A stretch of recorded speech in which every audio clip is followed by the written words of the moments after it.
Update is before you as we continue on with Morning at NTV. In case you've just joined us, thank you so much for choosing Morning at NTV on NTV Uganda.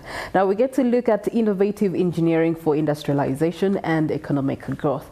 And we also get to look at the 11th UNESCO annual engineering that is underway as we do explore the roles of engineering in research, product development, and of course the application of engineering solutions in this area, enhancing productivity as well as competitiveness. And this is fair competitiveness across industries through cutting-edge impact of automation. We get to look at advanced manufacturing and, of course, engineering-driven innovations, all in a bid to accelerate Africa's economic progress and also foster technological advancements, driving Africa's industrialization and economic growth. But further than that, we do have engineering innovations that have come up over the course of time and economic development that has been impacted by these innovations and these solutions. And my guests this morning get to tie the ropes for us on this conversation and help us understand how it all ties into the economic development that we desire to see,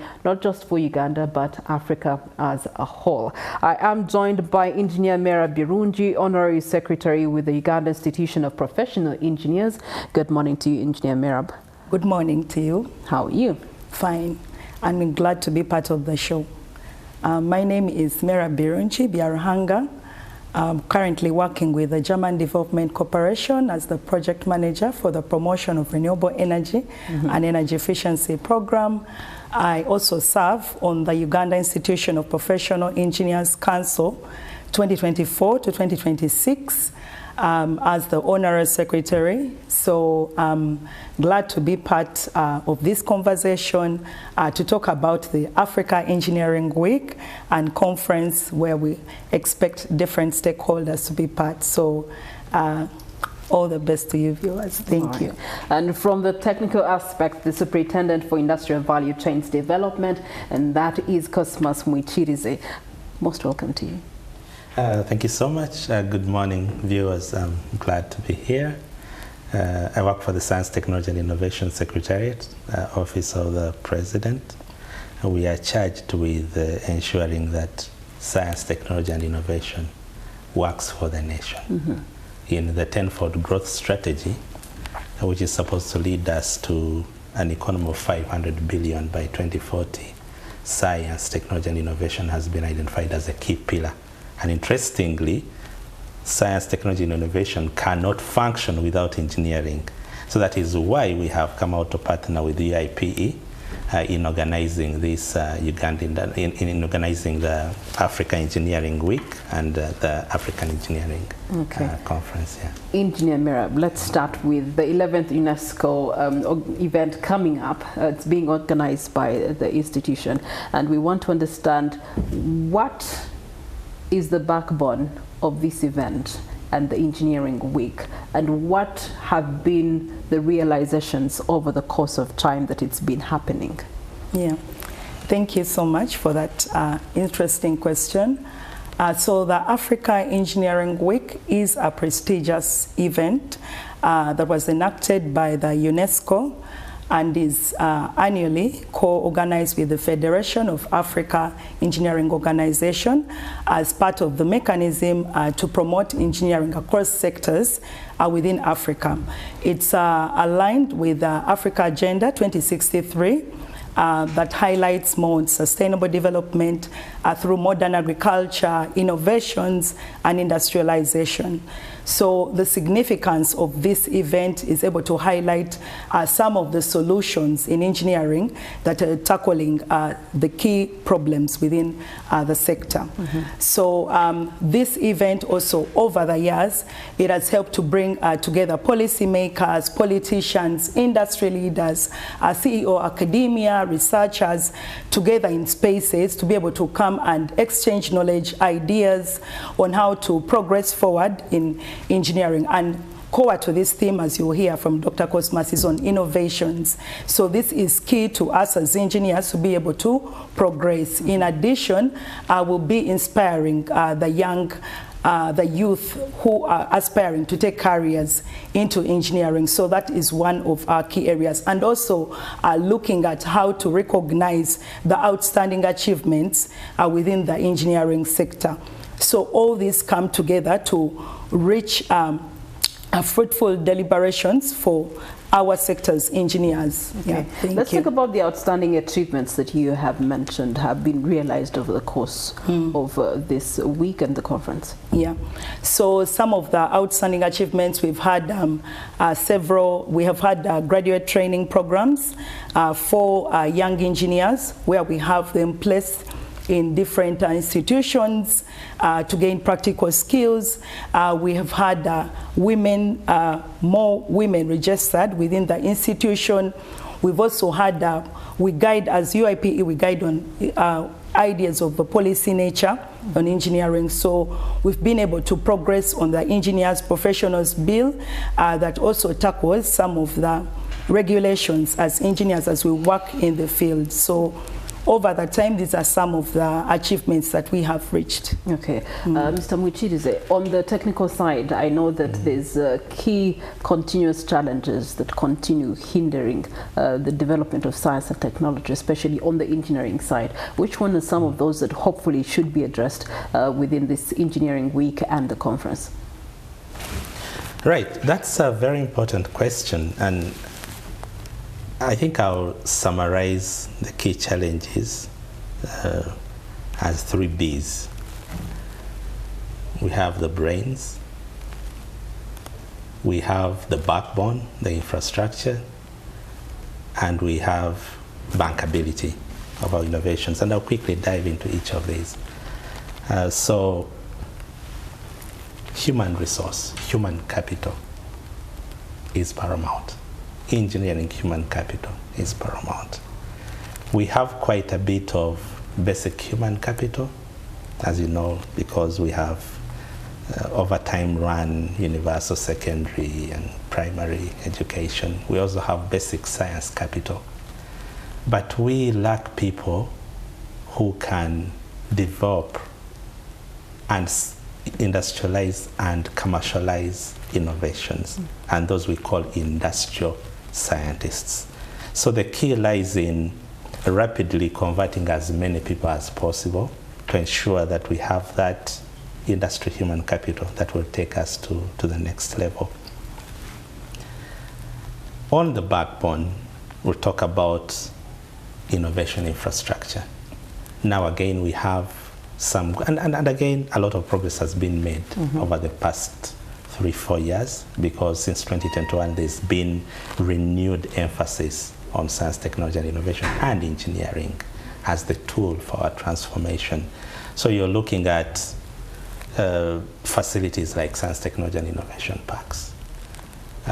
You're looking at digital infrastructure now in the age of AI that will enable our young people to be able to design and prototype and quickly put out their innovations.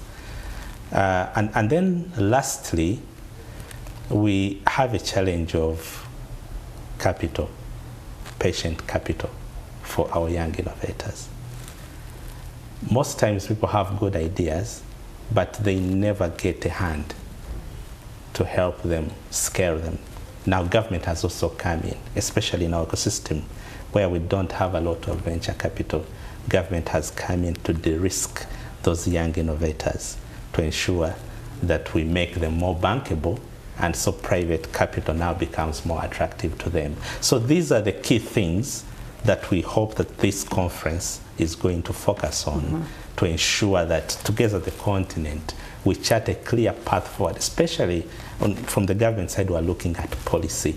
How can we better support our innovators so that they develop enterprises that can transform our continent? I'd also like to hear from you regarding this year's theme, leveraging engineering, innovations and technology to accelerate Africa's socio-economic transformation. This is speaking to African engineers, but also the African Union Agenda 2063. Yes. Yes, it is. And like I mentioned earlier, engineering is really the panacea for our transformation. And to me, the engineering solutions that will transform our continent probably share three traits. One, they must be context-driven. They should be solutions that solve problems of the common person. We're talking about mobility, to clean water, clean energy. And you'll find that all these align with the themes of the conference. Secondly, you're looking at innovations that leverage our huge plethora of raw materials. So they must also be material savvy. How can we develop our indigenous value chains? And that's why you see that we're increasingly emphasizing value addition to our agro products, to our minerals. We'd rather have our minerals stay in the ground instead of selling them at a pittance. And then lastly, they should be innovations that are market-driven. They are not just research-driven. They should be market-driven. And we have examples of these, as you know. A few innovations have actually come out of the continent. We have some here as well, the likes of Chira Motors. Our engineers can now design and make electric buses. And by the way, we were the first ones to do it on the African continent. So these are, again, conversations that we'll be having. Infused design thinking. How do you identify a need that is likely to scale into an innovation? As you know, Africa is home to 1.5 billion people. More than 40% of that, yes, you can say live on less than $2 a day. But collectively, that's a $600 billion market. And so we start to see we don't necessarily need to target the elite. How do we target that market at the lower end of the spectrum? Okay. So these are conversations that we'll be having during the week. All right, Engineer Merab, we do have the 11th UNESCO Africa Engineering Week coinciding with the 9th Africa Engineering Conference 2025.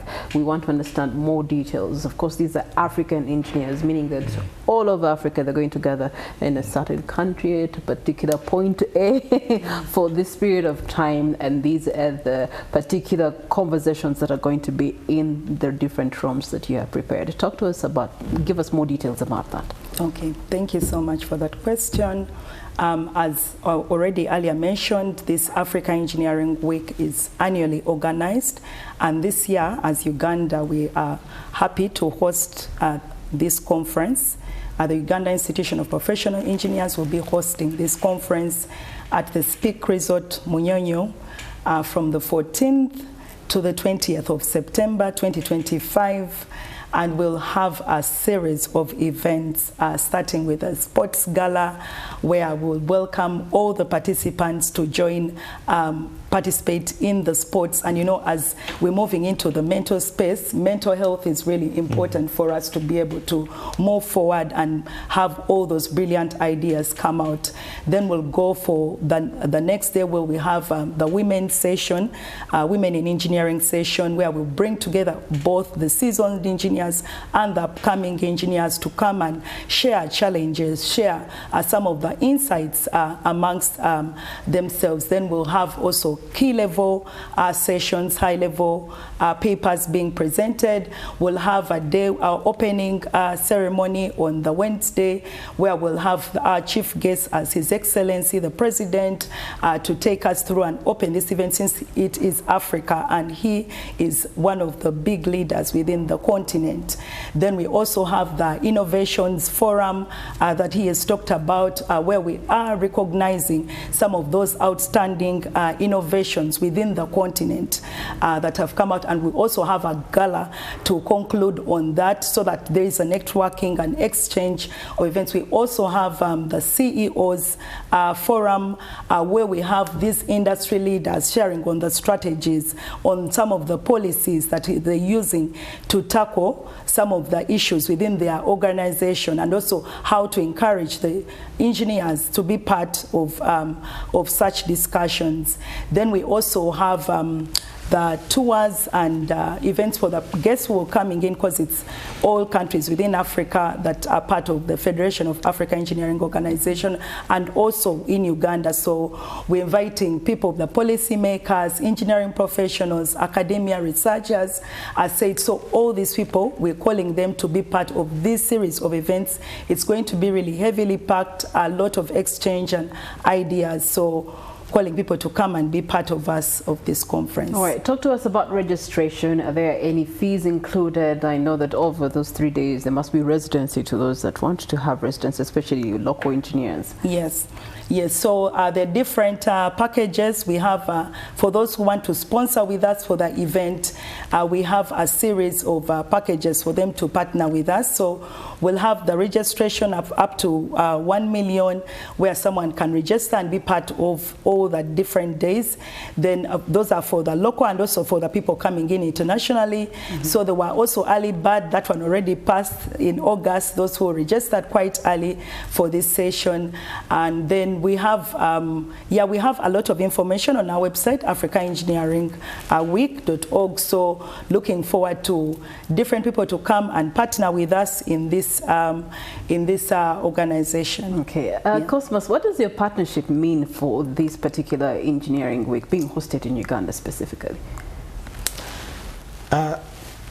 Well, first of all, for us as government, partnering with UIPE for this event was a no-brainer, because engineering is at the core of what we do. And on the government side, it's by the not just science, technology and innovation, we also have Ministry of Works, which is working very closely in organizing this event. Our role here is to shine a spotlight on what is happening in our local engineering ecosystem. A lot of progress has been made. We will, for example, have an exhibition where we will showcase a lot of products that have come out of the innovators that we are supporting. Okay. You'll see exhibitions ranging from electric mobility, electronics manufacturing, artificial intelligence, materials engineering, innovative construction materials, clean energy solutions. And you see, now as a nation, we want to show that this is what we have done, and we want to attract the market for our products, because we want them to scale across the continent. But we also want to attract partnerships that can help us to take these innovations then to surely the next level. The Engineers Week is the perfect place to get those partnerships across the bar as far as Africa is concerned. Engineer Virungi, thank you so much, and wishing you all the best. Mr. Mwitirize, thank you so much for your partnership and representing government. So you can find more information on the conference and the Engineering Week.